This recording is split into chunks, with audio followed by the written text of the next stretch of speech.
I hope that people do not, cower in fear. This is really scary. But we all have to use our voices in this moment, because if we don't, they're going to take it away.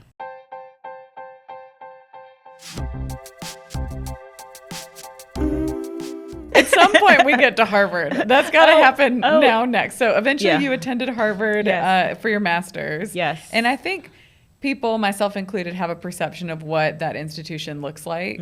And how did that experience meet or not meet your expectations?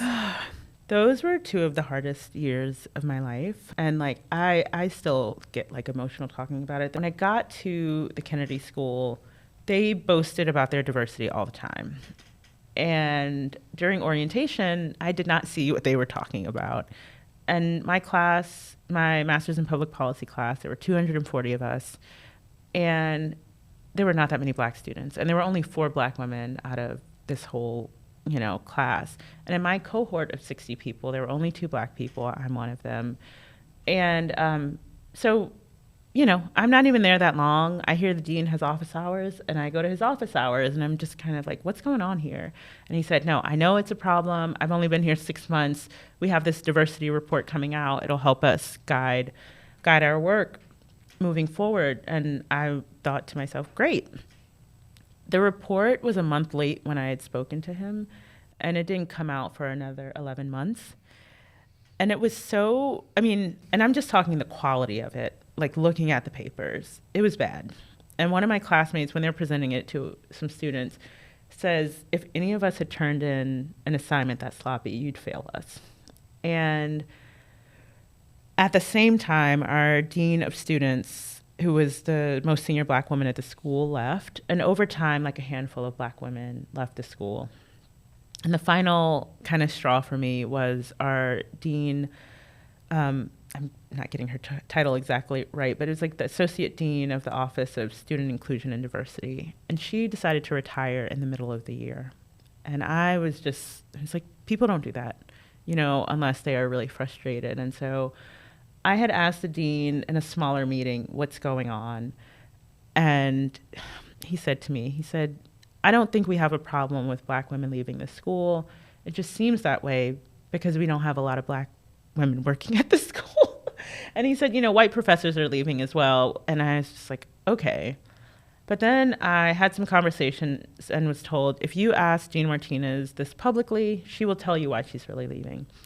So there's this big the diversity committee. It's student, faculty, and staff. The dean never comes to these meetings, but he knows people are riled up.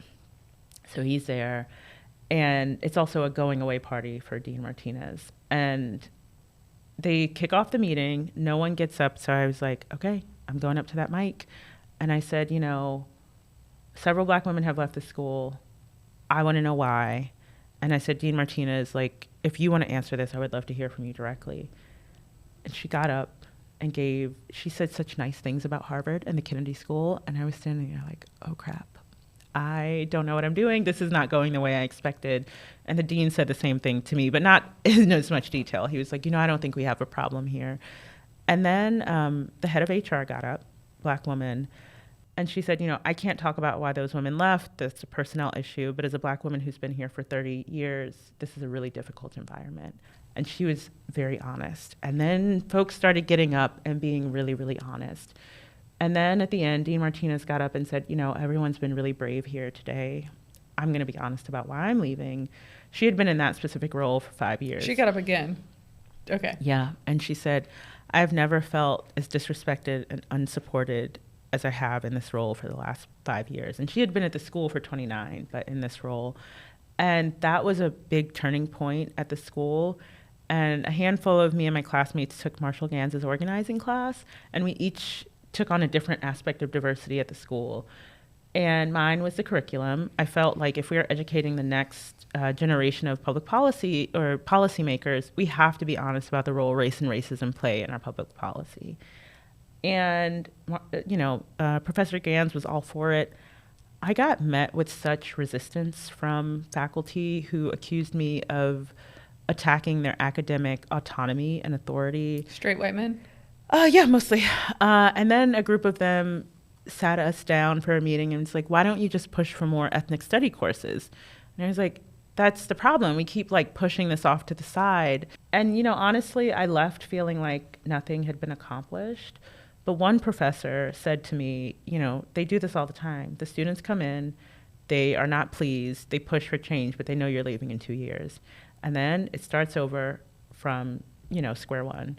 So we went and organized the rising students and the incoming students so that work could keep getting built upon. And then, a few years ago, after I left and thought nothing had happened, they got a mandatory course added to the curriculum around race and racism in this country. But there's so many things I left out of that story, but those were very, very hard years.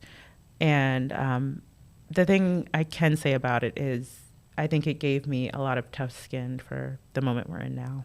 It's also fascinating because you've talked about your passion for education and giving access to education, and then your own personal experience is certainly going to inform your ability, I think, to deliver on that, but also your passion. Yeah, because it's this weird, when people want to talk to me about going to the Kennedy School, I tell them everything, and then I say, but in the world we live in, this credential is really powerful.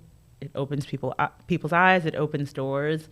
And so I never tell anyone not to do it, but I always tell them, like, you have to know what you're going into. And, I graduated in 2018, so I'm not exactly sure what it's like there right now. But yeah, I loved learning so much. And I did learn a lot there, but it was so hard. And it just still frustrates me that something I loved and enjoyed ended up kind of scarring me in some ways.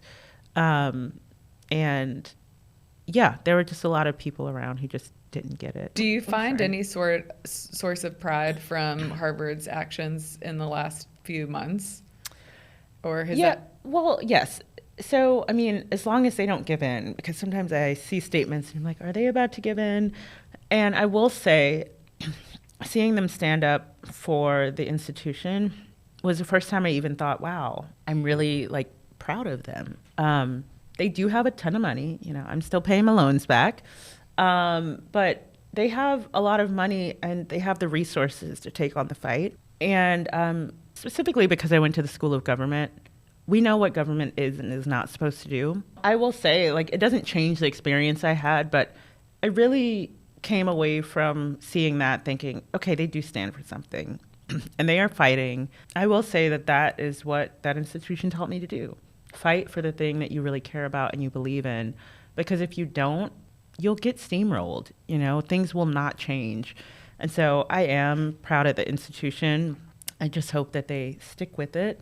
But I do think they're setting an example. If both Columbia and Harvard had given in, I don't know where we'd be right now, because I think Harvard is a shield for a lot of institutions that would not have been able to stand up to this.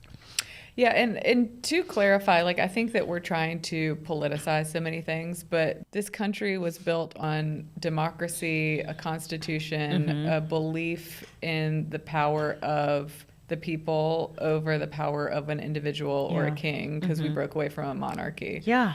And what's so frustrating is that we have lost sight of that, I think. Like who we are as a country. Yes. Yeah. And what we're applauding with Harvard and with a few institutions and companies is their ability to fight for our rights that are outlined in these documents and well documented for hundreds of years, but still very much an experiment. The politicization, though, of some of these basic fundamental rights is what's so infuriating, is that we've really lost the plot. Yeah. I love reading about founding fathers. I love reading about the women in their lives who were also really instrumental, like Abigail Adams, let's say, and have such deep appreciation for this country and for what those individuals were able to create, but they're flawed. Yeah. I think fast forward to like your experience at Harvard, I think that there are a lot of places and individuals that are trying to do the right thing and they're flawed, and it's necessary for people such as yourself to have the lived experience that you do to come in and be able to have a voice and have a perspective and push back and identify opportunities.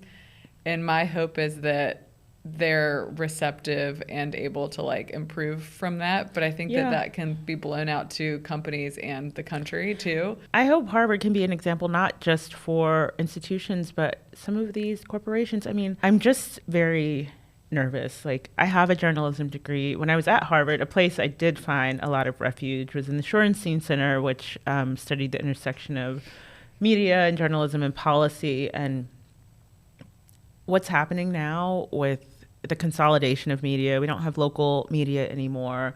A lot of stuff is happening in the shadows, and now there is an effort to just silence people. The First Amendment is the First Amendment. And, you know, again, going back to Charlie Kirk, sure, I didn't agree with most of what he said, but he could say it. I don't know where we are headed, but I hope that people do not, you know, cower in fear. This is really scary, but we all have to use our voices in this moment, because if we don't, they're going to take it away.